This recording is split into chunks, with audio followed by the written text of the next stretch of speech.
ये जो बांग्लादेश देख रहे हैं आप, इस बांग्लादेश में अभी बड़े जियोपॉलिटिकल गेम खेले जा रहे हैं, लेकिन अब भारत ने यहाँ दोहरा एक्शन लेना शुरू कर दिया है। अमेरिका और चाइना दोनों को एक साथ जवाब मिलना शुरू हो चुका है। जानेंगे भारत ने ऐसा कौन सा एक्शन लिया है। जियोपॉलिटिक्स में बहुत कुछ चल रहा है, हमेशा की तरह वर्ल्ड मिरर के इस एपिसोड में जानने को मिलेगा बहुत कुछ, इसलिए वीडियो को अंत तक जरूर देखें। अभी बहुत सारे आर्टिकल आप देख रहे हैं जिसमें ये कहा जा रहा है कि अमेरिकी सेना चटगांव में उतरी है, बांग्लादेश में उतरी है, और एक दो नहीं बल्कि सैकड़ों की संख्या में उतरी है। कहा जा रहा है 120 से ऊपर अमेरिकी सेना है जो चटगांव पहुंचे हैं। पहले क्या होता था, ये गतिविधियां ना छोटे मोटे पत्रिकाओं में निकलती थी, लेकिन अब धीरे धीरे दुनिया के बड़े बड़े मीडिया हाउस इस चीज को डिस्कस करने लगे हैं, खुलकर डिस्कस करने लगे हैं। इसका मतलब ये है कि यहाँ पर सचमुच में कुछ गतिविधियां तो चल रही है। अभी फिलहाल के लिए कहा गया कि अमेरिकी सेना और वायु सेना दोनों ही उतरी और करीब 120 अधिकारी पहुँचे हैं 10 सितम्बर को चटगांव। ये सभी अधिकारी यूएस बांग्लादेश एयरलाइंस के विमान से ढाका से चटगांव उतरे। रेडिसन ब्लू होटल में इन्होंने चेक इन किया है। कहा जा रहा है कि इस होटल में पहले से ही 85 कमरे बुक किए गए थे। हालांकि ये भी कहा जा रहा है कि अमेरिकी सैनिक होटल में रुके तो हैं, लेकिन गेस्ट रजिस्टर में किसी का भी नाम नहीं दर्ज है।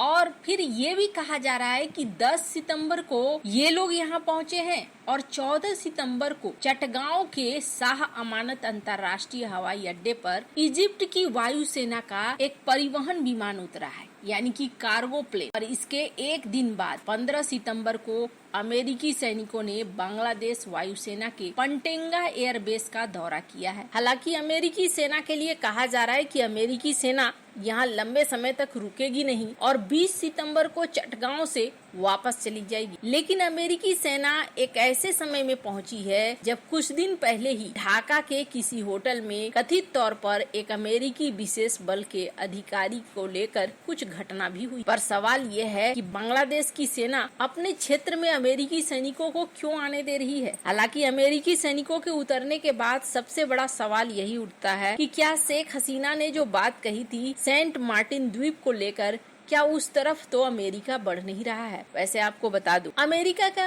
यहाँ पे प्लान हो सकता है और इसको लेकर वैसे तो अमेरिका ने कहा था कि नहीं ऐसा कुछ भी नहीं है, ये सारी बातें जो कही जा रही है ये बेकार की बातें हैं। पर अफवाहों के बाजार को गर्म कर देते हैं जिस तरीके से ये अमेरिकी सैनिक यहाँ पर उतर रहे। अब सवाल ये उठता है कि भारत क्या कर रहा है। कल को अगर अमेरिका ने यहाँ पर किसी तरह की मौजूदगी दर्ज करा ली तो ये चाइना के लिए भी मुसीबत होगा और भारत के लिए भी मुसीबत होगा। अमेरिका का कोई भरोसा नहीं है, कल को अमेरिका आज दोस्त है कल दुश्मन बन जाए, कल दुश्मन है आज दोस्त बन जाए। इस तरह की उनकी जो सोच है जो हमने ट्रेड वॉर में देखी है। उसके बाद भारत के लिए एक समस्या ये है कि इस इलाके में भारत का प्रभाव क्या कम हो जाएगा। अभी ना एक अजीब सी परिस्थिति बनी हुई है बांग्लादेश के साथ, और ये परिस्थिति ऐसी है जिसे आप देख सकते हैं कि पाकिस्तान के साथ बांग्लादेश की गठजोड़ हो रही है। पाकिस्तान और चाइना के बीच में अच्छा खासा गठजोड़ है, लेकिन आजकल पाकिस्तान अमेरिका के साथ भी गठजोड़ बना रहा है और अमेरिकी सेना यहाँ पर उतर रही है, वो भी चटगांव इलाके में। ये इलाका जो म्यांमार के करीब पड़ता है। अब भारत के लिए क्या है, भारत ने यहाँ पर इसे काउंटर करने के लिए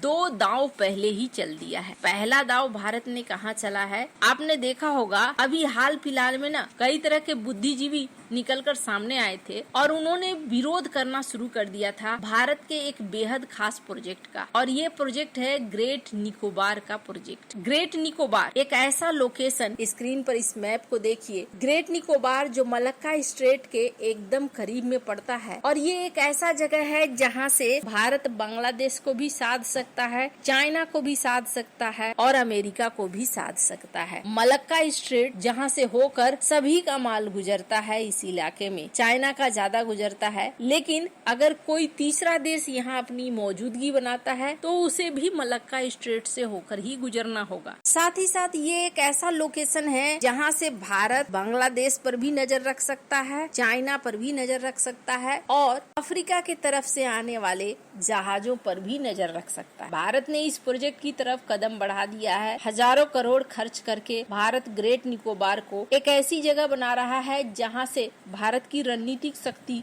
मजबूत हो। यही वजह है कि भारत बहुत तेजी से ग्रेट निकोबार की तरफ बढ़ रहा है। ग्रेट निकोबार एक ब्रह्मास्त्र है, जो ब्रह्मास्त्र बांग्लादेश, चाइना या फिर अमेरिका के भविष्य में किसी तरह की समस्याओं का एक बड़ा तोड़ है। वहीं बात रही ढाका की, तो ढाका के लिए भारत ने एक और खास प्लान लॉन्च किया है और इस प्लान में भारत ने $454 मिलियन खर्च करने का पहली शुरुआत कर दी। और इस प्लान के तहत ढाका के लिए कहते हैं ना, रीढ़ की हड्डी तोड़ना, कुछ वैसा ही सीन आने वाला है। अब ये बात मैं क्यों कह रही हूँ, ढाका का एक बेहद खास सेक्टर था और वो था टेक्सटाइल का मार्केट। टेक्सटाइल का मार्केट धीरे धीरे उनका डूबने की दिशा में। अभी फिलहाल के लिए भले अमेरिका ने जो टैरिफ लगाया हुआ है भारत के ऊपर और चाइना के ऊपर थोड़े प्रतिबंध लगाए हैं, इसकी वजह से बांग्लादेश का ये सेक्टर सरवाइव कर रहा है। लेकिन ये टैरिफ का खेल ना हमेशा नहीं रहेगा, कुछ समय की बात है और कुछ समय बाद ये टैरिफ का सिलसिला खत्म हो जाएगा। भारत ने बहुत ही तेजी से अपने देश के अंदर टेक्सटाइल इंडस्ट्री को बढ़ावा देना शुरू कर दिया है और अंत में क्या होगा, भारत इस मार्केट में आगे निकलेगा। अब बांग्लादेश क्यों नहीं आगे निकलेगा? बांग्लादेश में बहुत सारी शक्तियां इस वक्त काम करने लगी और ये दिखलाता है कि बांग्लादेश का भविष्य उतना सही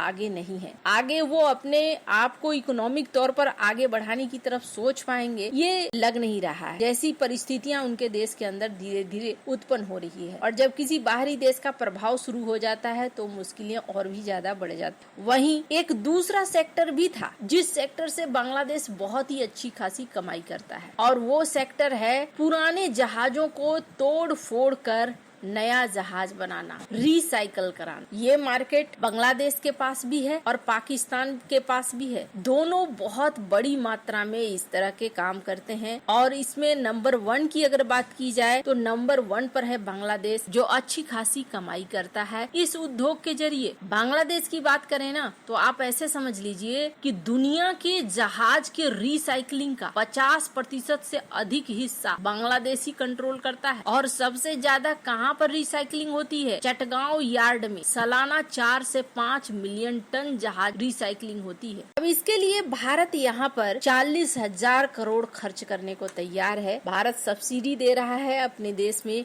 ऐसी कंपनियों को जो इस बाजार के 30% को कब्जा ले। यानी बांग्लादेश के हाथ से जल्द ही 2 बड़े सेक्टर टेक्सटाइल के भी और रिसाइकलिंग के भी निकलने की तरफ बढ़ गए। भारत ने इसके लिए बहुत ज्यादा टाइम नहीं रखा है, साल 2028 तक ही 30% मार्केट पर कब्जे की बात भारत कर रहा है। वैसे आपको क्या लगता है इन सब मामले में? आपकी क्या राय है? कमेंट कर जरूर बताएं। जल्द मिलते हैं अगले वीडियो में नई खबर के साथ।